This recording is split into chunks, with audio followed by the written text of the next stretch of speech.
بسم الله الرحمن الرحيم، الحمد لله رب العالمين، والصلاة والسلام على أشرف المرسلين سيدنا محمد وعلى آله وصحبه وسلم. السلام عليكم ورحمة الله وبركاته مشاهدينا الكرام، طبتم وطابت لكم الجنة. فيما أفلت تيارات إسلامية من مشهد السياسة وتراجع حضورها في المجال العام، بقيت جماعة الإخوان المسلمين استثناء لافتا حضورها مستمر، وفكرها يثير نقاشا لا ينقطع، ومنهجها الإصلاحي التدريجي يعد صمام أمان يحول دون اندفاع الشباب إلى مسارات التطرف والعنف. ومع ذلك تتعالى أصوات تطالب بحلها وإقصائها، وتكثر من محاولات التشويه والتضييق. فهل يكون استبعادها خطوة في اتجاه تكثيف منابع التدين السياسي المعتدل، أم أنه يفتح بذلك الباب واسعا أمام فكر أقصى وخيارات أكثر خطورة؟ الجماعة التي شكلت عقود ركيزة من ركائز الحياة السياسية والاجتماعية تجد نفسها اليوم في وجه معركة جديدة، دعوات للحل واتهامات لا تتوقف. فهل تطوى صفحة أخرى من صفحات الإسلام السياسي المعاصر، أم أن الإخوان يظلون بكل ما لهم وما عليهم الجدار الأخير بين المجتمع وفوضى التطرف؟ أسئلة كثيرة نطرحها اليوم مع ضيوفنا الكرام لنحاول فهم مغزى هذه الدعوات ومستقبل المشهد السياسي والهوية الدينية في العالم العربي. أهلا ومرحبا بكم أستاذ عادل الشريف. اهلا وسهلا بحضرتك، ربي يبارك فيكم ان شاء الله. أهلا وسهلا دكتور محمد شرف. تحياتنا لك. اهلا باللواء عادل الشريف. اهلا وسهلا بحضرتك، ربي يبارك سيادة فيك. اللواء عادل الشريف والدكتور محمد شرف. اهلا وسهلا. نحن بين شريفين كريمين إن شاء الله، ويكون لقاء ممتع ومثير وساري بإذن الله سبحانه وتعالى. ان شاء الله. يعني جماعة الإخوان المسلمين كثير يكثر حولها الكلام منذ انشئت وحتى اليوم، ولا يعني يتوقف الكلام سواء كانت في مرحلة استضعاف أو في مرحلة تمكين. ونحن المشهد مستمر مع جماعة الإخوان المسلمين، وهناك من هو يعني كاره، وهناك من هو محب، وهناك من هو ناقد من أجل أن تستعيد الجماعة دورها وعافيتها، وهناك من هو ناقد حاقد. اسمحوا لي أن أنا أطرح عليكم بعض الأسئلة المثيرة للجدل حول الإخوان المسلمين في الفترة الأخيرة. إذا كانت الجماعة تصر على العمل العام منذ عقود يا أستاذ عادل، فلماذا لم تقدم نموذجا ناجحا في الحكم حين سنحت لها الفرصة؟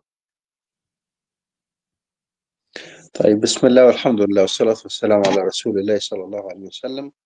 تحياتي لحضرتك والجميع الإخوة الكرام المشاهدين.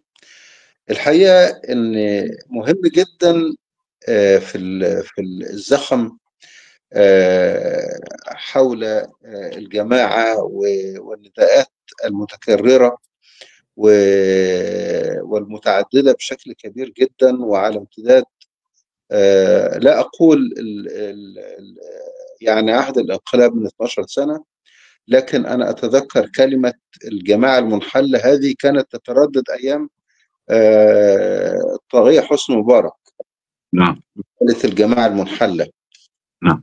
فالمهم جدا لإخواننا الكرام السادة المشاهدين وجيل الشباب الذي يعني يمكن لم يتنبه إلى نقطة التأسيس بتاع الجماعة. فنقطة التأسيس مهمة جدا جدا جدا الحقيقة لإدراك خطورة الجماعة. هذه الجماعة الحقيقة جماعة من أخطر الجماعات السياسية في العالم كله. ليه؟ لأن العالم كله تواطأ واجتمع وكما قال الله عز وجل: بل مكر الليل والنهار، علشان يسقط الخلافة الإسلامية. نعم. ولما سقطت الخلافة الإسلامية في اسطنبول سنة 1924 لم يتحرك أي جسد إسلامي أو أي حكومة مسلمة أو أي جماعات داخل يعني أي حراك إسلامي داخل الدول الإسلامية وداخل العالم الإسلامي، لم يتحرك أحد أبدا إلا شخص واحد أخذ يتحرك بهذا الهم، هم أن الخلافة سقطت. نعم. وهذا الرجل الكريم البنا رحمه الله، يعني كان ينظر إلى الناس، ينظر إلى السادة العلماء، ويجدهم عادي جدا بيأكلوا ويشربوا ويتحركوا ويضحكوا ويعملوا كل حاجة، وما في أحد يبكي من أجل سقوط الخلافة. يعني كان هذا الأمر لم يعني يهتم به أحد. الوحيد الذي اهتم لأمر سقوط الخلافة هو البنا رحمه الله. نعم. وأخذ يدور على الناس ويحرك فيهم هذا الهم، لأن يعني إحنا شرعا بلا خلافة المسلم ناقص. نعم. المسلم ناقص، الشريعة ناقصة، نعم. التكوين الإسلامي للحياة ناقص بغير خلافة. نعم. فهذا الرجل حمل هذا الهم وأخذ يتحرك به، وأخذ ينبه الناس، وأخذ يحشد. فمن احتشد حوله احتشد على هم استعادة الخلافة الإسلامية. نعم. ورأينا احنا يعني لما نيجي نمسك لو يعني التحليل التاريخي لكل التكتلات الإسلامية، يعني أنا يعني كنت مدير للجمعية الشرعية، ويمكن كثيرون لا يعرفون هذا. أنا نعم. كنت مدير للجمعية الشرعية. نعم. الجمعية الشرعية كانت أقدم من الإخوان المسلمين، نعم. يعني متأسسة سنة 1916، نعم. وأقدم من الإخوان المسلمين، وكان ليها يعني حضور في الشارع الإسلامي بشكل كبير جدا. لكن هو كل همها منحصر في إقامة السنة ومحاربة البدعة. ده كان الهم الأول ليها. نعم. ولما وصل إليها الإخوان المسلمين يعني حولوها يعني تحويل رهيب جدا، نعم. أمدوها بحيوية خطيرة جدا. أنا يعني رحت يعني انضميت للجمعية الشرعية وأصبحت مدير ليها لما تحولت من جمعية قائمة على فرع من الإسلام بس، وهو العبادة والحرص على السنة ومجابهة البدع، فإلى جماعة بقى عمالة تكفل 650 ألف طفل يتيم. يعني هذا رقم غير موجود في العالم كله. فتخيل. واخذنا بقى مش موضوع بقى طفل يتيم نبعت له دعم مادي كل شهر، لا، ده احنا بنبعت له شنطة المدرسة، ونبعت له لحمة عيد الأضحى، ونبعت له الكحك بتاع عيد الفطر وهدية العيد، ونعلمه القرآن، ونعمل له مسابقات في القرآن، ونعمل له مسابقات في الأنشطة، في الكرة، نعمل له مصيف، نعمل له يعني. إذا التربية بتاعت اليتيم ده كانت هم كبير جدا. وتشغيل مشروع تشغيل أمهات الطفل اليتيم، مشروع تزويج الفتاة اليتيمة، مشروعات كثيرة جدا نعم. نتجت يعني على الحقيقة الحس الإخواني. خليني اخذ منك طرف الخيط وانتقل للدكتور محمد. حضرتك ذكرتنا بان الاخوان اثناء أو بعد ظهورهم اثروا الحياه، وكان في تعاون بين الجمعيه الشرعيه والاخوان، وكان لهم لمسه كما حضرتك تقول. خلينا نتجاوز هذه المرحله ونسال الدكتور محمد. دكتور محمد، في بعض الناس يقول لك اصرار الاخوان المسلمين على البقاء في الحياه السياسيه بيمنع من وجود احزاب مدنيه غير دينيه، يقول لك هم السبب في ان المشهد يظل هكذا، وبيمنعهم وجود احزاب مدنيه قويه. فما رايك في هذا الادعاء؟ أنا آسف جدا، هؤلاء الناس لا يفهموا الديمقراطية رغم أنهم ادعائهم بأنهم ديمقراطيين. أولا، حرية التعبير وحق التجمع مبدأ أساسي من حقوق الإنسان، لكل شخص الحق في حرية الرأي والتعبير، ويشمل هذا الحق حرية اعتناق الآراء دون أي تدخل. فإننا إخوان وعاوز أعمل حزب، ماشي. الجماعة السلفية عاوزة حزب، حزب الزور ده حزب طبعا، لكن فمهم دون أي تدخل، واستقاء الأنباء والأفكار وتلقيها وإذاعتها بأي وسيلة كانت دون تقيد بالحدود الجغرافية. فده المبدأ الأساسي، مبدأ حرية التعبير، مبدأ حق التجمع. أنا وأنت والأستاذ أو اللواء عادل عاوزين نعمل حزب، مالنا وأيا كانت مبادئنا ما دام ما بتتعارضش مع أي قانون. وهو حضرتك بيقول لك إن الإصرار على يعني حزب ديني ده بيمنع من وجود أحزاب مدنية قوية. يعني انتوا كده عاوزين تاخدوا الدين وتصعدوه ويعمل حزب بمرجعية دينية. الكلام ده بيحد من وجود أحزاب مدنية ليبرالية مثلا. هل الإخوان مانعين تكوين الأحزاب؟ في أحزاب كتيرة لو ممكن. تقرب من الصوت يا دكتور شوية، لأنه الصوت برضه احنا هل الصورة.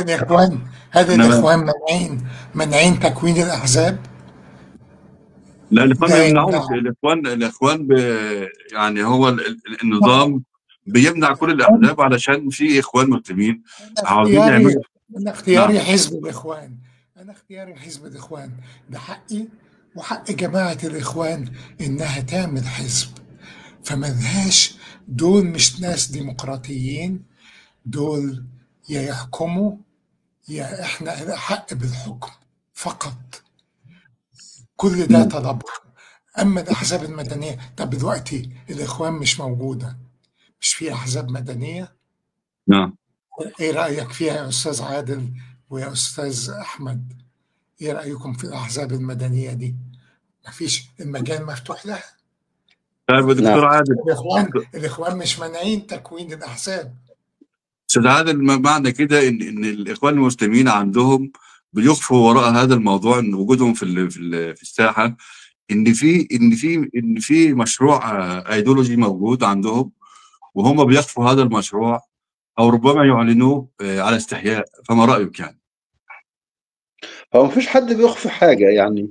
احنا هو في كثيرون جدا من كثرة التربص بالعمل الإسلامي عموما، ومن كثرة ما الناس أدمنت العلمانية والتخويف من الإسلام وفوبيا الإسلام المشهورة جدا، وبيمارسها الشرق والغرب والصهاينة وكل الأجنحة المعادية.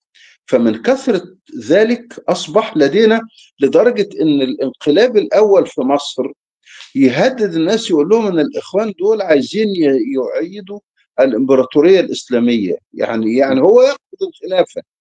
نعم. ففي ناس كثيرون جدا يعني يعتبرون أن هذه عورة، وهذه بالعكس هي مش عورة، ده هذه فضيلة كبرى ينبغي أن ترفع، وراية ينبغي أن ترفرف ويحتمي وراءها الناس، مش يستخبوا منها.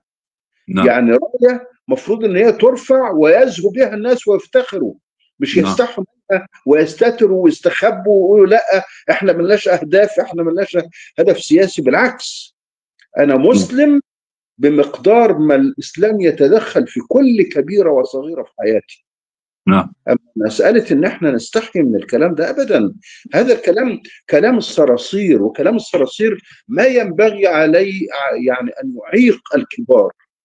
الصراصير ما ينبغي عليهم أن يعيقوا الكبار. والكلام يعني أنا دائما حتى يعني أنظر وأحلل، يعني في ناس بتتكلم على الفيس كثيرين وعمالين يطالبوا بحل الجماعه ويلحوا على الكلام ده بقى لهم 12 سنه وهم بيلحوا على الكلام ده. انا كان اي حد اشوفه بيقول حاجه زي كده اروح على طول اتامل الصفحه بتاعته واحلل شخصيته من الصفحه بتاعته، الاقي انسان ناقص، انسان قديم، انسان ضئيل، عايز يكبر نفسه في انه يتهم الاخوان ويتهمهم بالضعف ويتهم مرسي بكذا وينكر كل التحديات اللي كانت حول الإخوان. بالعكس والله يعني لو سجل تاريخ هذه الفترة منصفون يعني أصحاب منهج في كتابة التاريخ سيجدون أن الإخوان انتصروا بفضل الله تبارك وتعالى، واستطاعوا أن يقدموا نموذج رائع جدا. سنة واحدة للحكم لكنها كانت كفيلة أن تقدم نموذج. وأنا عراقيل كتير. نعم، سنة فيها عراقيل كتير كتير. سنة محشودة كده شهد البنك المركزي للدكتور مرسي. نعم. ومع ذلك مليئة بالإنجازات الرائعة جدا بفضل الله عز وجل. دكتور محمد، في بعض الناس يقول لك ان وجود الاخوان بيعمق الانقسام المجتمعي داخل مصر على سبيل المثال، ولا يعطي فرصه للالتئام المجتمعي. طول ما الاخوان موجودين في تربص من النظام وفي انقسام مجتمعي وفي انغلاق للحياه السياسيه والدنيا مش عايزه تتفك. طول ما الاخوان موجودين في المشهد في انقسام. هل هذه الرؤيه رؤيه صحيحه ام خطا يعني؟ رؤية خاطئة، هي رؤية صهيونية. ده مطلب أمريكي وإسرائيلي وإقليمي إن الجماعة شاخت وهي دين السورية وبتعيق المشهد السياسي.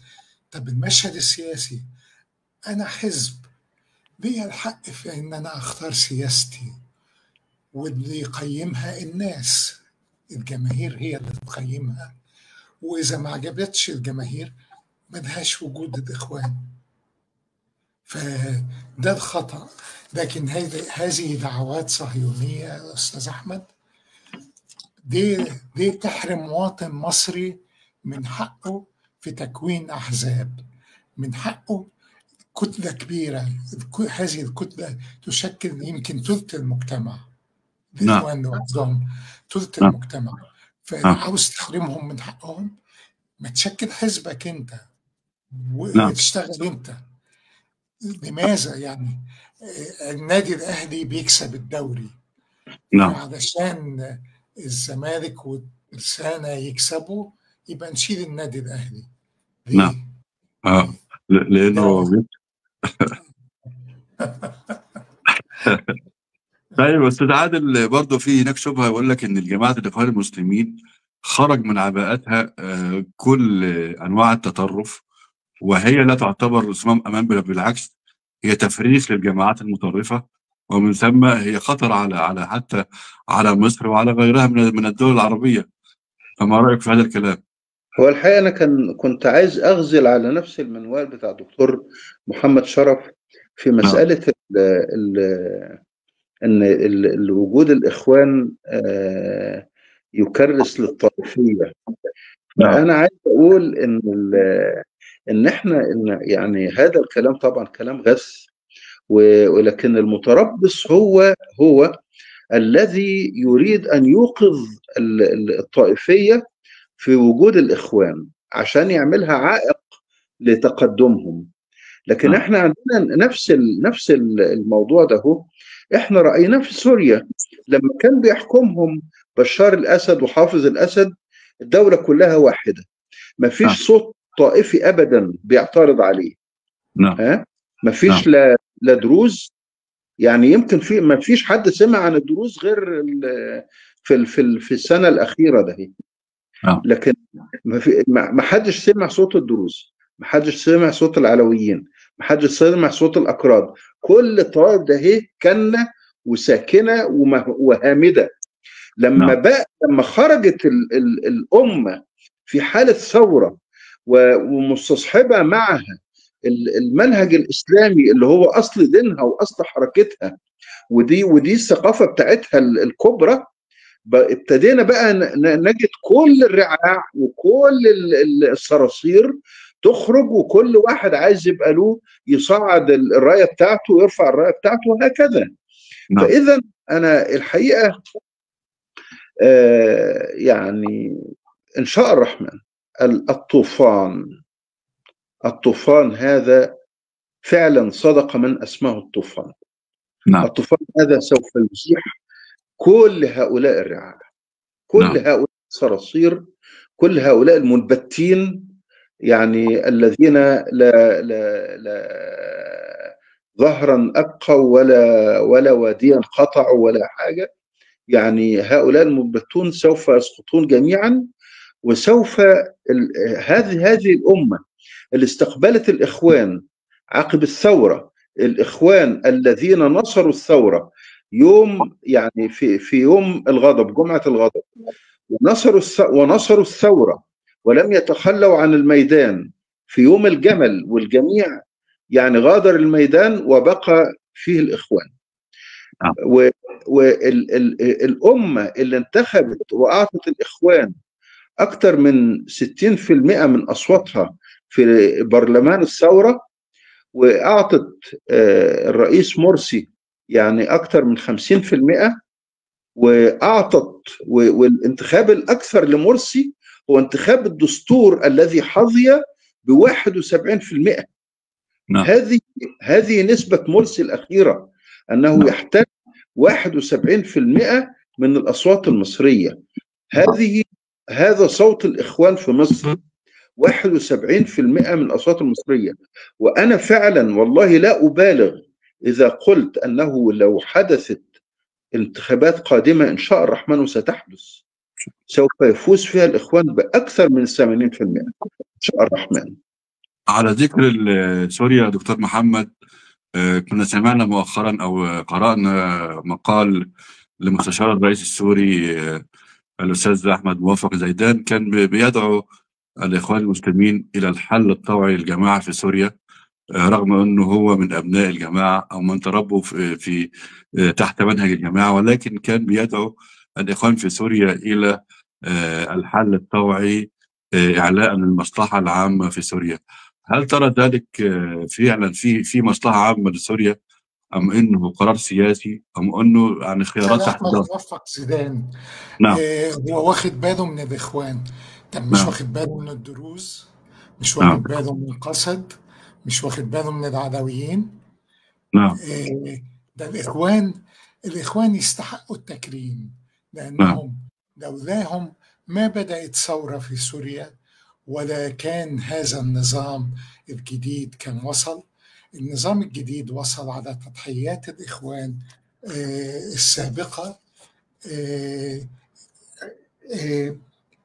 دفعوا الثمن كتير كتير في عهد الأسد وابنه، فهم اللي دفعوا الثمن، وهم يعني المفروض يرحب بيهم ويشكرهم، خصوصا انه ابنهم ده معناه انه خايف انه يقول ان ابنهم علشان حفاظا على مركزه.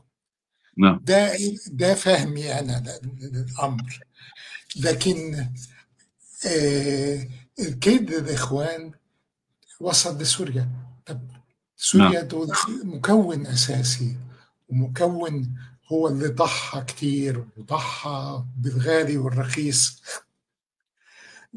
واجهوا النظام السابق وفتحوا الباب لكل اللي جم بعده، فتحوا الباب. فهل موفق زيدان باصص للإخوان؟ طيب لما يبص للدروز وحكمة الهجري وغيره، ما يبص لقسد، وما يبص للعلويين في الساحل. فليه الإخوان؟ إلا إنه مطلب دولي وإقليمي موحد، وكل الأصوات اتجمعت دلوقتي على حل جماعة الإخوان. فده مطلب صهيوني وإقليمي ودولي وغربي. فلماذا؟ علشان يا أستاذ أحمد العملية طار سياسي، زي اللواء عادل ما قال إن الإخوان كانوا بدأوا بعد الخلافة. فده الشيء اللي أقلق الغرب. الغرب ظنوا إنه انتصر وإنه ألغى الخلافة، فجالهم الإخوان. نعم. إذا كان نعم، تفضل كمل. الله يبارك في حضرتك. إذا كان أستاذ عادل في إجماع دولي على إن الإخوان يختفوا من إذا كان في إجماع دولي على إن الإخوان لازم يختفوا من المشهد، طب إيه المشكلة لما يتجنبوا المشهد عشان المصلحة العامة للدول؟ إيه المشكلة يعني؟ هي يعني المنطق الرياضي جميل قوي. نعم. انا النهارده القوى العالميه،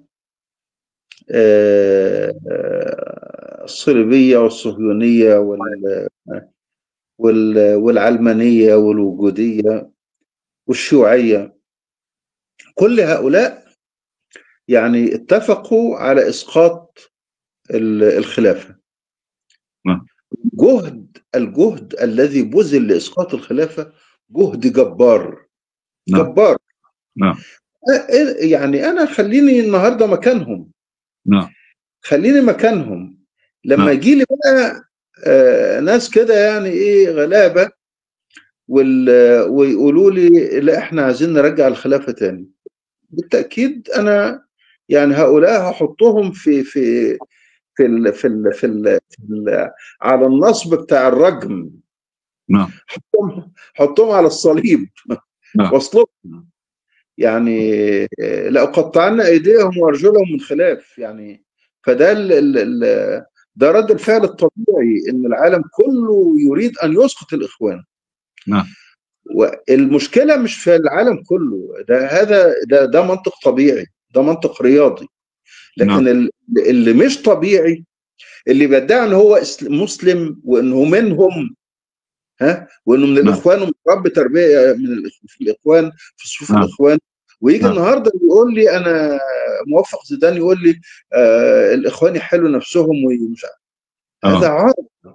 انت عذرا انت بتقدم لي نفسك ك يعني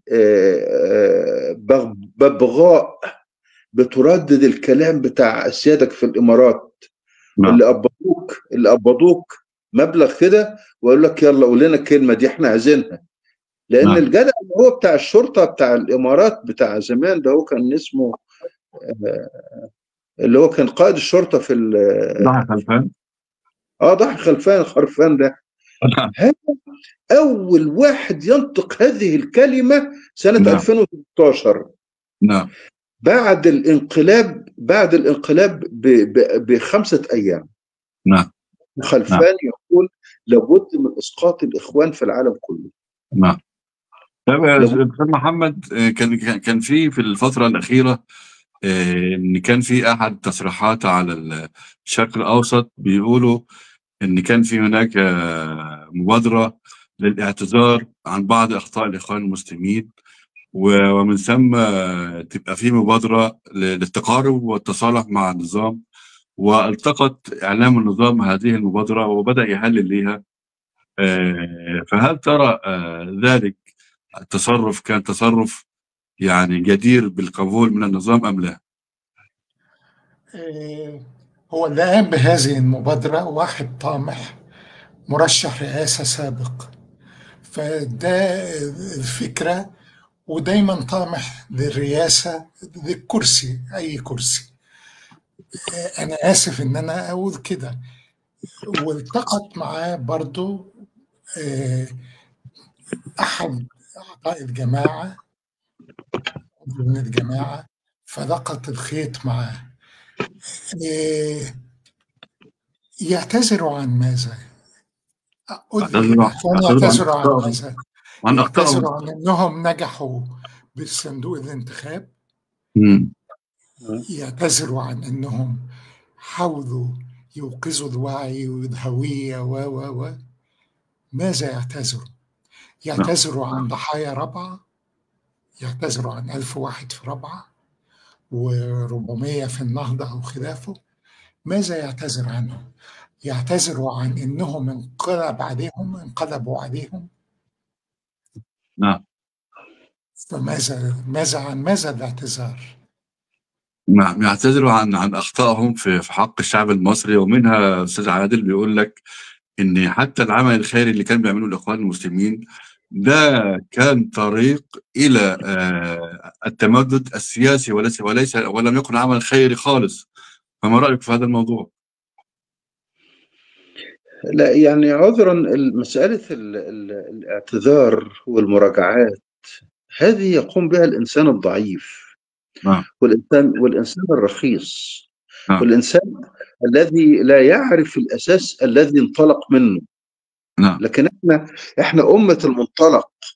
نعم. رحم الله محمد أحمد الراشد، نعم. كتاب المنطلق ده هو صناعة الحياة. نحن أمة صناعة الحياة، نحن خير أمة أخرجت للناس. نعم. نحن لا نعتذر لأن ما نقوم به هو الإسلام. هل نعتذر عن الإسلام؟ هل نعتذر عن توحيد الله عز وجل؟ هل نعم. نعتذر عن اتباع النبي صلى الله عليه وسلم؟ هل نعتذر عن الذين آمنوا وعملوا الصالحات؟ كل نعم. أعمالنا بين الذين آمنوا بالعقيدة وعملوا الصالحات، حركوا العقيدة والتوحيد الله عز وجل إلى عمل صالح وحركة حياتية. هل نعتذر عن الرجولة؟ هل نعتذر عن المقاومة؟ هل نعتذر عن مقاومة الاحتلال في السويق في مدن القناة؟ هل نعتذر عن مساعدتنا لأشقائنا الفلسطينيين في حرب 48؟ نعم. هل نعتذر عن الحركة الفدائية؟ هل نعتذر عن تصحيح الوعي؟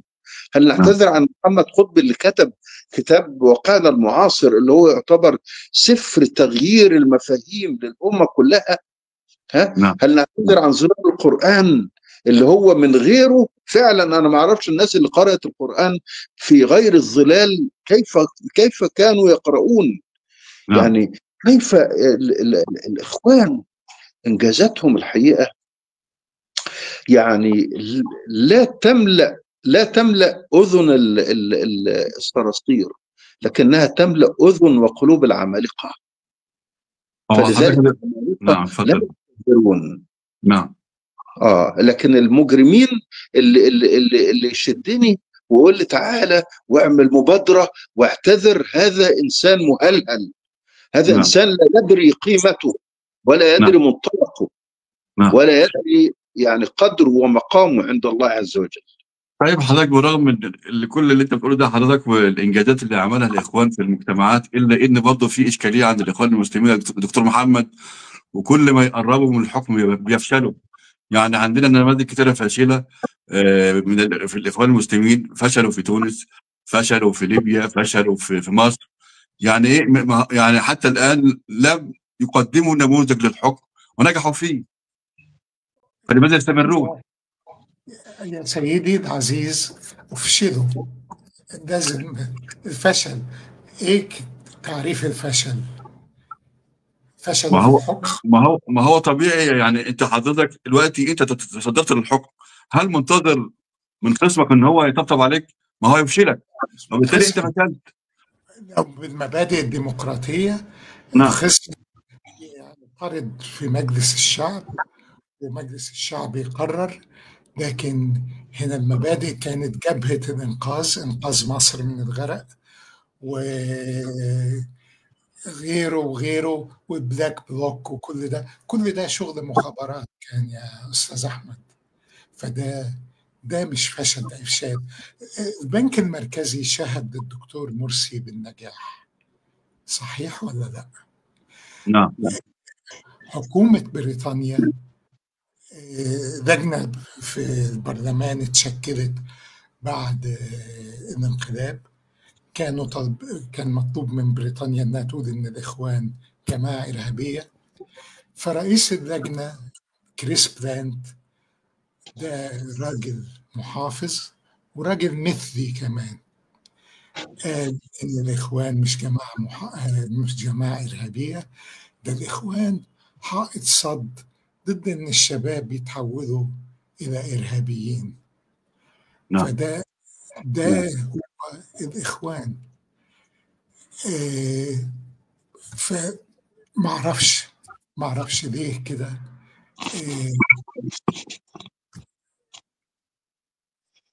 الصوت راح يا دكتور. اوكي. ايوه اتفضل يا فندم، اتفضل كمل. فالاخوان الاسلام السياسي خلينا بقى نقول تعبير الإسلام السياسي، هو ده المشكلة اللي عاوزين مم. ينهوها. الإسلام السياسي ده زي ما اللواء عادل قال، هو ده جزء من كياننا، من كيان كل مسلم، العقيدة وإدارة شؤون الحياة. فهو ده الإسلام السياسي. نعم. كلهم بيعارضوا الإسلام السياسي، ما بيعرضوش إلا كاره للإسلام. ليه؟ لأن بالتوجه هو ده، إن الإسلام هو الشيء اللي بيوجعهم، والشيء اللي بيجتمعوا عليه هم مع الغرب والصهاينة، هم بيرددوا مطالب الصهاينة. طيب. نعم. اتفضل. طيب يا دكتور، يا استاذ عادل، دلوقتي برضو نفس السؤال. يعني الاخوان كل ما يقترب من الحكم لم يقدموا، يعني اتيحت لهم فرصه في تونس، واتيحت لهم الفرصه في مصر، واتيحت لهم الفرصه في بعض البلاد، وبرضو افشلوا او فشلوا. يعني حتى افشلوا ديت يعني غير مقبوله طالما انك انت تمكنت من الحكم. لماذا تفشل اذا يعني بهذه السرعه يعني؟ طيب، هو الحقيقة احنا عندنا المقارنة كده سريعة. حضرتك سألتني سؤال ده اهو، بس مم. أنا الحقيقة يعني إيه، يعني كان في تركيز على إجابة آه. مهمة. نعم. فسؤال إن الإسلام السياسي أو الإخوان يعني كان يعني الشجرة التي تفرعت منها كثير من الحركات نعم. الإرهابية ده السؤال وحركات السابق. نعم. نعم. نعم. حاجات نعم. كده. فلا، الحقيقة لا، بالعكس. الإخوان بتجد أنت حركات العنف والغباء. أنا بسميه الغباء بالزي الإسلامي، مش الغباء الإسلامي، لأن مفيش نعم. غباء إسلامي، نعم. لكن الغباء الذي المتغابي أو الغبي الذي يتزيى بزي الإسلام. هو ده، نعم. هو ده ده بيكره الإخوان. نعم. ده يعني هتشوف في داعش، أي داعشي يكره الإخوان جدا. نعم. اي تكفيري يكره الاخوان جدا، تكفير نعم. الهجره. خبي، نعم. أي مدخلي كمان، اي ارهابي يكره الاخوان جدا. مداخلة.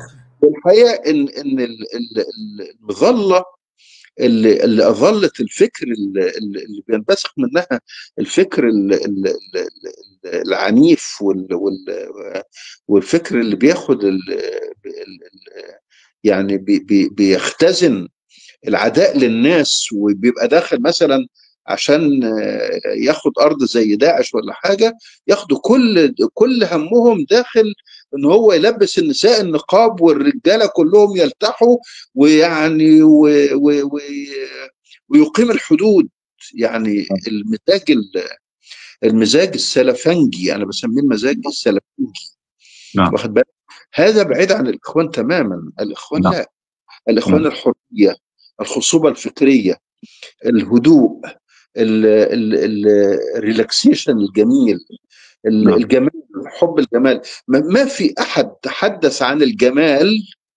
في الشريعه، ها، نعم. ولا ايقظ الناس ناحيه المعاني الجماليه في الاسلام الا الاخوان. هم دول اللي اتكلموا عن الجمال. نعم. محمد قطب وسيد قطب وفريد الأنصاري كثيرون جدا الذين تحدثوا عن الجمال، ومحمد أحمد الراشد طبعا في صناعة الحياة والرقائق. ها، يعني كل من تحدث عن الجمال هم من الإخوان. سبحان الله نعم. العظيم. علشان نعم. كده يعني أنا ليه الناس بتجدني على الفيس والمقالات بتاعتي متحمس جدا للإخوان، وعبء جدا على كل من يعادي الإخوان، لأن أنا مدرك الجوهر بتاع الإخوان يا جماعة. يعني نعم. مش في صلب التنظيم بتاعهم، ايوه، لكني خلاص انا خبرت كل التكتلات الاسلاميه، صعت فيها، دخلت نعم. فيها، يعني وصلت لحد زعيم كل مجموعه وصلت له. نعم. ها، نعم. وعرفت الكنه بتاعهم نعم. الحقيقه يعني. لكن انا بقى بالنسبه للسؤال الاخير بتاع حضرتك ده هو، مم. هذا يعني يمكن احمد الشرع في سوريا يعني ده تقلب بقى مع القاعدة شوية ومع داعش شوية ومع مش عايز يعني يعني أحرار الشام شوية، مع تقلب في الجماعات دي كلها. وفي الآخر لما بقى يعني هادي ورزين وعاقل، يعني بقى الناس بتسميه دلوقتي ان هو اخوان، عشان بقى هادي ورزين وعاقل. لكن هؤلاء خلي بالك من الضيف اللي جنبك بقى، عشان ولا زعلان ولا ايه؟ اه لكن هؤلاء انا ادعوهم وادعو الاخوان، اخوان نعم مصر نعم واخوان تونس، ادعوهم الى في المرحله القادمه.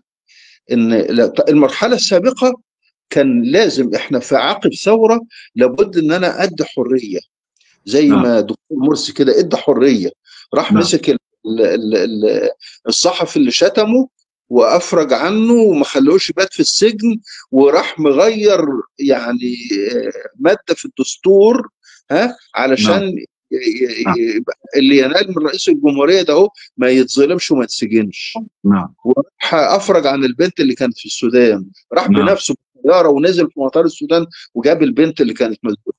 يعني عشان يدي مساحه حريه عاليه جدا، نعم واخد بالك؟ لان النبي عمل كده، النبي عمل كده مع سيدنا يعني الخادم بتاعه آه، أنس. انس بن مالك. نعم انس بن مالك يقول: خدمت رسول الله صلى الله عليه وسلم وانا نعم ابن 9 سنين ل9 سنين. يعني نعم قعدت معاه 9 سنين وانا بدايتي 9 سنين، يعني نعم مر بفتره الطفوله ومرحله الفتوه والمراهقه، ودخل في حاله الشباب. يعني نعم المراحل دي كلها محتاجه توجيه. نعم لكن يقول: فما قال لشيء، فما قال رسول الله صلى الله عليه وسلم لشيء فعلته لما فعلته، ولا نعم لشيء لم افعله لما لم تفعله. نعم ها، نعم حريه، عايز يديله مساحه حريه، اشتغل، انطلق، اتحرك. مش هقعد نعم اكتب انا بكل شويه عملت دي كده ايه واقعد انقد لك كده. لا، النبي عايز فكذلك مرسي رحمه الله والاخوان حتى في تونس. الشعب عايز متعطش للحريه، ياخد حريه. لكن الان بعد بقى الانقلابات والهيصه دي كلها، مطلوب من الجميع ارتداء الوجه الخشبي. نعم. على ذكر الدكتور محمد، في بعض برضه التساؤلات والتخوفات من المعارضة المصرية، يقول لك إن الإخوان بيرجعوا في كلامهم، يعني يرفعوا شعار المشاركة لا المغالبة، وبعدين يرجع تاني يدخل مجلس الشورى، مجلس النواب ياخد 42%، ياخد مجلس الشورى كله، وبعدين يعدي على الرئاسة، وبعدين عمال يدخل في كل انتخابات ياخدها، وفي الآخر ما فيش حاجة اسمها مشاركة، لا ده في مغالبة. نعم أستاذ أحمد، بس أنا هكمل على سؤالك للواء عادل. مم. إيه، الظرف الموضوعي إن في قهر وقمع دموي من السلطة نعم وسلطة العسكر. في وجود نعم العسكر مفيش أي حكومة حتى لو جاية من السماء هتنجح. لكن نجحوا الإخوان رغم كده، زي ما بيقول اللواء عادل، نجحوا. نعم إيه، فالظرف الموضوعي. وبعدين بقى المنافسة غير الشريفة من الأحزاب العلمانية، مم. فدي شيء تاني. والنخبة، هؤلاء كلهم ما يعرفوش الديمقراطية ولا نعم يفهم فيها. لأن الديمقراطية إن أنا لما أنجح يبقى باخد كل مفاتيح الحكم، إنما كان المجلس العسكري بإيده مفاتيح الحكم، وكانت إعلانات دستورية بيحكم بإعلانات دستورية وغيره. نعم لكن رغم كده الدكتور مرسي انكب، هو وهشام قنديل انكب على عمله وشغله. آه، فحقيقي كانوا ناجحين، كانوا نعم ناجح جدا. لكن تعالى بقى نسأل بعضنا، سؤالك شرعي ومسموح به حقيقي ويفتح الأبواب. نعم الظرف الموضوعي كان مش ملائم مم. للحكم. نعم لأن مش مفاتيح الحكم بإيدي، رغم إن كل اللي عمله الدكتور مرسي في سنة خالف كل هذه التوقعات، لأن عنده جماعة قوية. نعم. لو كان غير يبدو ان انقطع الخط عن الدكتور محمد، مش هنعرف نجيبه تاني. دكتور محمد معانا؟ كان في نقطة مهمة جدا اتفضل يا فندم. نتكلم فيها الحقيقة. يعني معلش احنا اسفين ساده المشاهدين، لان حاولنا مع الدكتور محمد حتى يخرج بالصوت، ولكن تبين انقطع الخط بالصوت. وان شاء الله في مرات قادمه يكون معانا بالصوت والصوره ان شاء الله. نكمل يا استاذ عادل ان الجزئيه اللي كان بيتكلم فيها. نعم. طيب يعني جزئية المشاركة والمغالبة دي نعم اللي بيحددها، مش أنا اللي بحددها كإخوان ولا نعم بيحددها مرسي، اللي نعم بيحددها الصندوق بتاع الانتخابات. نعم. ما دام الصندوق حقيقي وغير مزور، يبقى هو ده الحكم العادل. ما هو يبقى أنا بيقول لك ان الاخوان اقوياء دلوقتي واحنا ضعف. انت بقى تروح تخش انتخابات تاني بعد الانقلاب مثلا ما يتزال، وتروح تاخد كل حاجه، واحنا نقعد نبص عليك مثلا. ما احنا يعني احنا نعمل ايه؟ يعني احنا كنا يعني النظام العسكري عمل تجفيف لكل المعارضه، واصبح حالها الان كما ما حضرتك شايف. هتيجي بقى انت الاخوان كاخوان عشان عندك هذا التماسك، تيجي تخش انتخابات وتكسب وتاخد اغلبيه، واحنا لا، ما خلاص يبقى العسكر يمسك احسن ويكمل احسن. مش هينفع كده. ما هو أنا مش هتكلم أنا كعادل الشريف. أنا اه هسيب الفنان الممثل نور الشريف اللي هو اللي النهارده يتكلم. كلها شريف النهارده.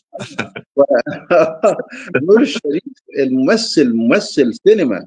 نور نعم الشريف ومعاه برضو الممثل الفنان عزت أبو عوف. نعم يعني أنا أقصد إن أي صاحب عقل كان يقول في هذا التوقيت اوعوا نعم تقربوا. يعني صندوق الانتخابات قال كلمته. نعم اللي عايز يشتغل شغل جديد يروح يسيب بقى الاخوان يشتغلوا، وهو نعم يروح يكون نفسه ويكون حزبه ويكتسب قاعده جماهيريه قويه ويورينا نعم نفسه في الانتخابات القادمه. هو دي نعم الديمقراطيه، هو ده العالم نعم كله شغال كده. نعم ومفيش حاجه اسمها اخوانه الدوله والكلام الغث ده. في حاجه اسمها حزب المحافظين بيحكم، يبقى الحكومه بتاعته كلها من حزب المحافظين. يعني نعم ما حد قال بقى يعني دول اخوانه لا، هو ده الوضع الطبيعي. ومع ذلك فدكتور مرسي عرض رئاسة الوزارة على كثير من الناس، من نعم على حمدين صباحي ونور واسماء كثيره جدا وعمرو موسى. اسماء كثيره جدا عرض عليهم رئاسه الوزاره وهم اللي رفضوا في 60 نعم داهيه. لكن عشان كده انا بتكلم المرحله القادمه تحتاج وجها خشبيا نعم جادا.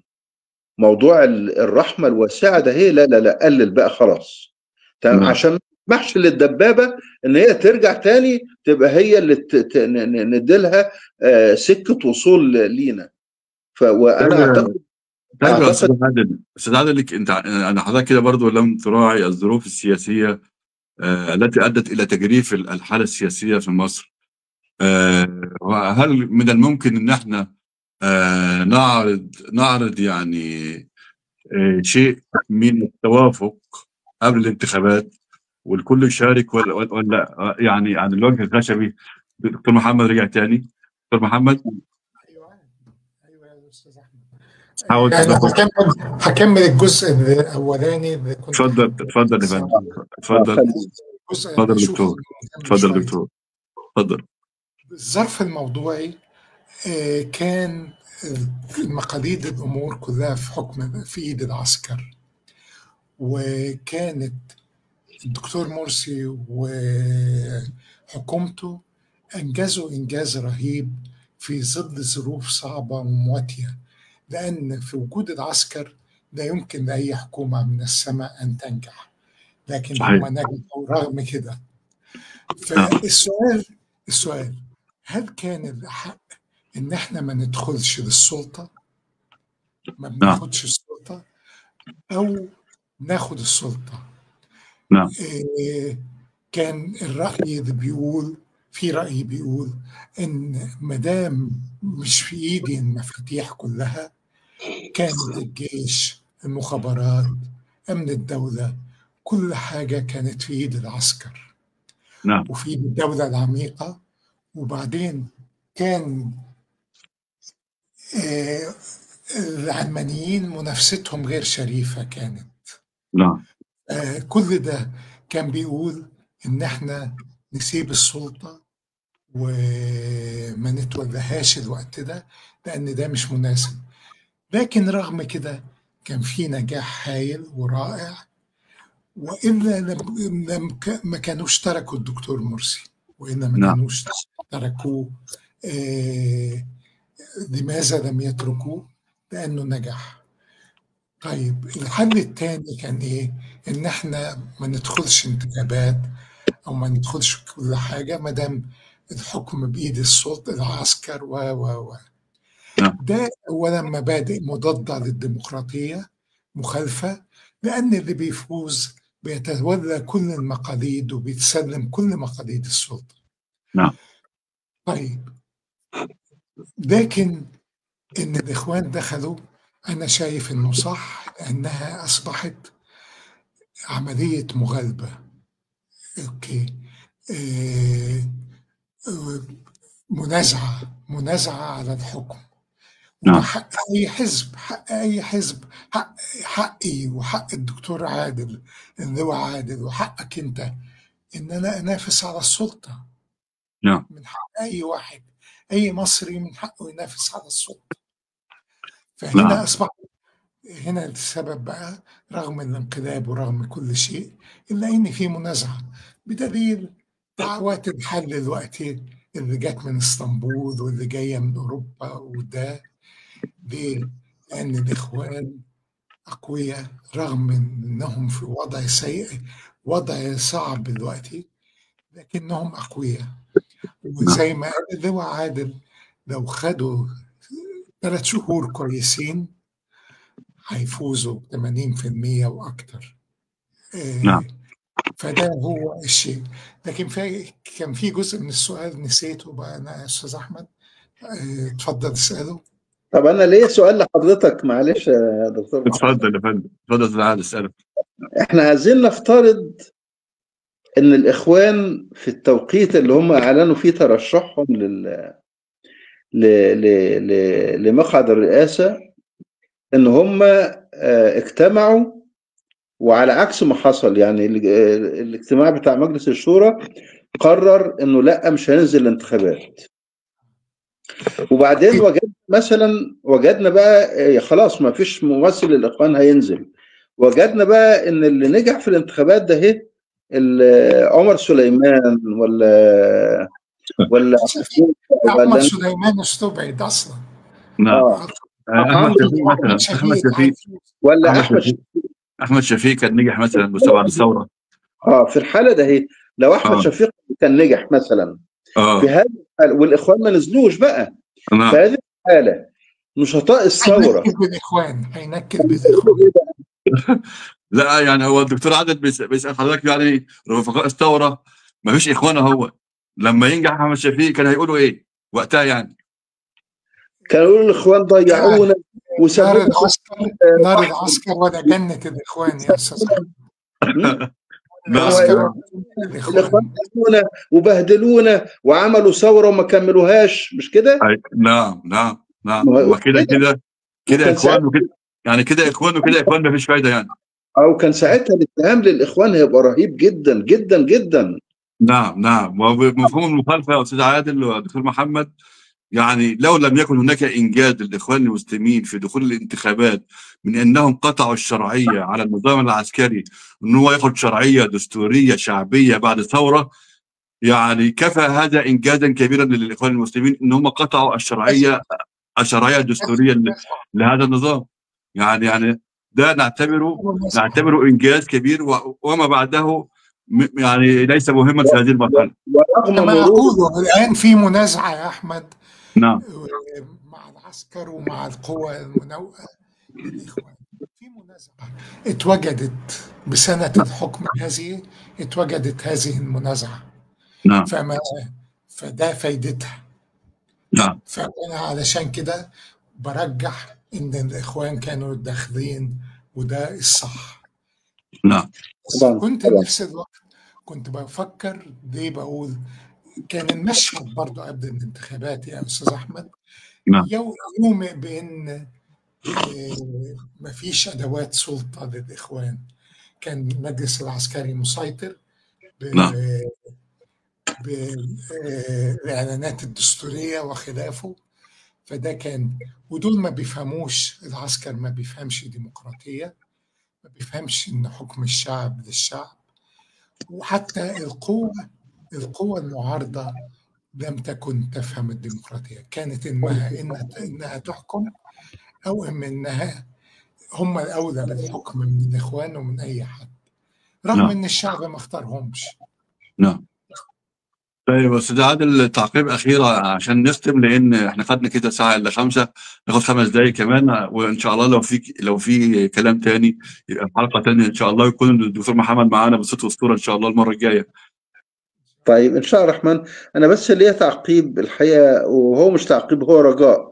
نعم رجاء لاخواننا الكرام اللي موجودين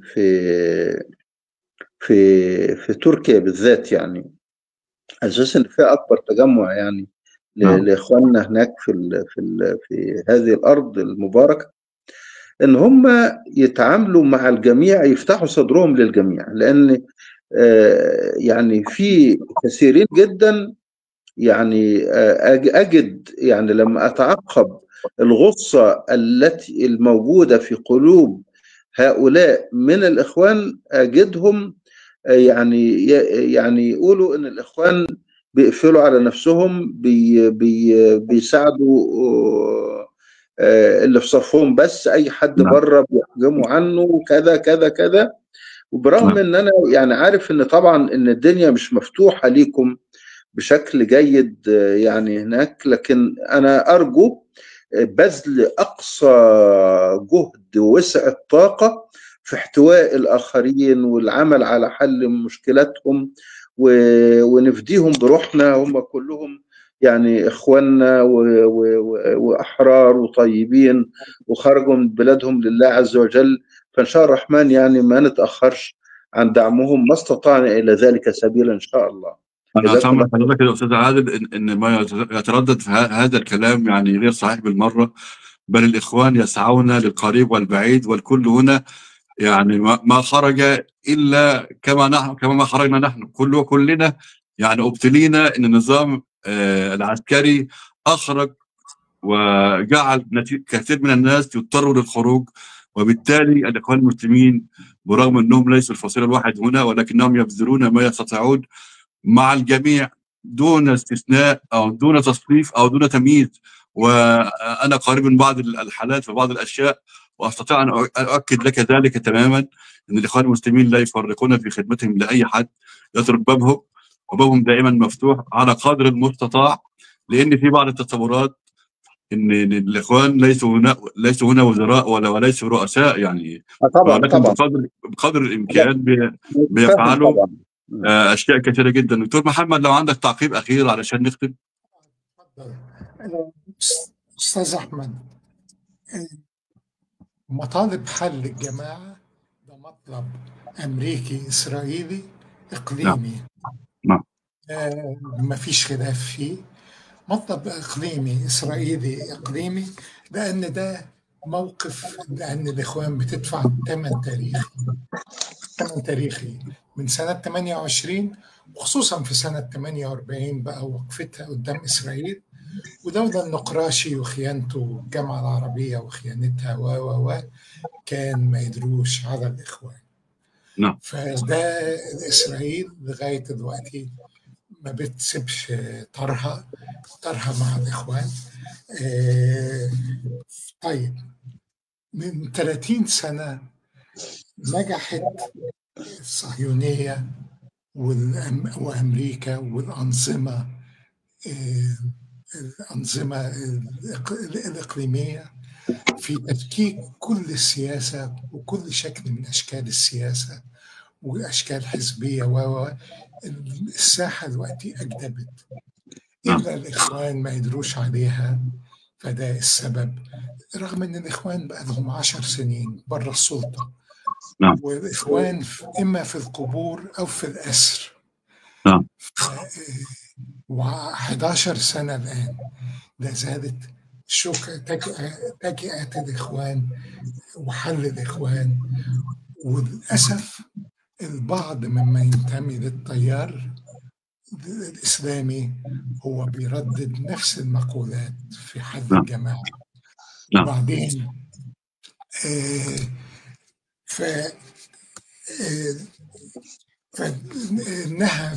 إنهم ما نجحوش في تفتيتها، ولا زالوا رغم كل الابتلاء ما نجحوش في تفتيتها لحد الآن، رغم إن الانقسامات في اسطنبول.